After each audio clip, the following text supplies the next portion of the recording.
Hi, Danny Designs here.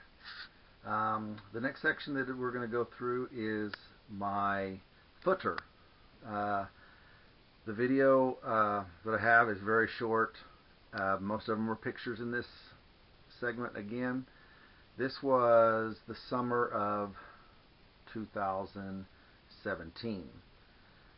So all of the pictures you're going to see this is during the summer of 2017 when I was back here from California on my summer break during a 3-week section. This is the work that I got done. I was actually able to come back, design, the footprint of the house, dig the footer, rebar the footer, get the concrete in the footer, and then actually order some concrete blocks to start working on the stem wall part of the foundation. Didn't get very far. Ended up having a heart attack on Father's Day.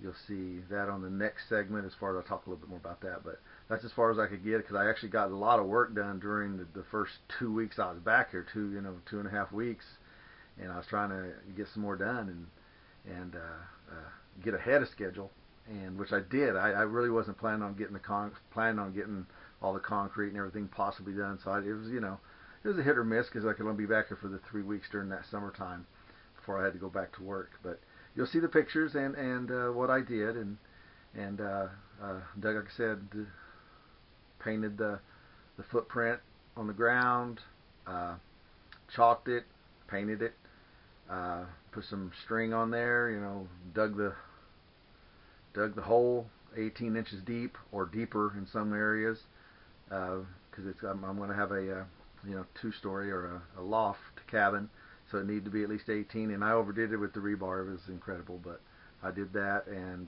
got the concrete poured. So you'll see all that in this section. Thank you.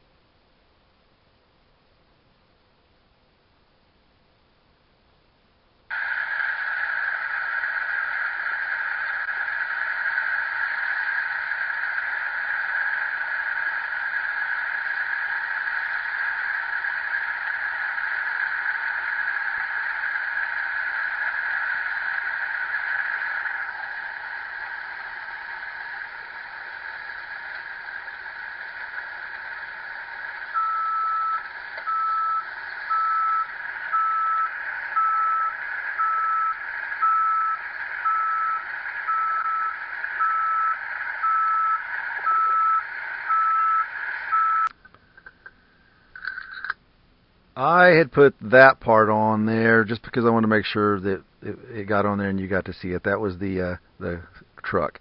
Here's the footer that I was talked about, stringing off, painting it, getting it. It's a 24 by 40 footprint. See, I had to shave some area off there. I was staking it with the rebar, putting the string on there, trying to make sure that it gets nice and squared, measured from corner to corner, like you're supposed to create the 90 degrees, and then from there I measured out at least 8 to 10. This is probably 12 inches wide there where the blocks were going to sit, but I had to dig down about 16 to 18 to 24 inches. You see the excavator there that I rented, and started digging that thing down there. Hit some some sand rock, which made it a little more difficult. But got it done. There you see, just digging that footer, and probably should have rented a little bigger one, but it all worked out there. Kept digging it down and just staying on that paint line and keeping it nice and straight, getting the depth that I needed to get down there. And the first time I'd ever worked one of those, but I'd worked the backhoe earlier, so it's fairly simple. There's my mom out there checking the corners. Like she always does that for me, so that's good to have someone that does that. Little Ford tractor, which is now gone, but it carried stuff down there with the pickup also. And there's the footprint, dug.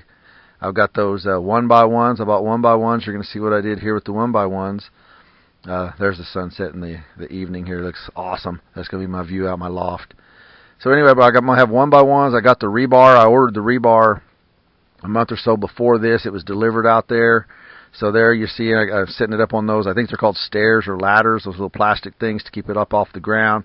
I put one, approximately 4 to 6 inches off the dirt level, and then one right above it, the dirt level there. So it actually didn't call for that much rebar, but I overkilled like I've stated before. So there's the 2x4s, and that's what I hung the top rebar with. Is I put those over there and then wired it down, and then started wiring them together. I know there's another way to do it. I used some zip ties also, which they said was okay to do the rebar. And obviously before I could pour the concrete, well, you see there how I did that. I wired it, then I wired up those vertical rebar also, so that the top part of the stem wall, when I put the concrete blocks on there, would obviously line up.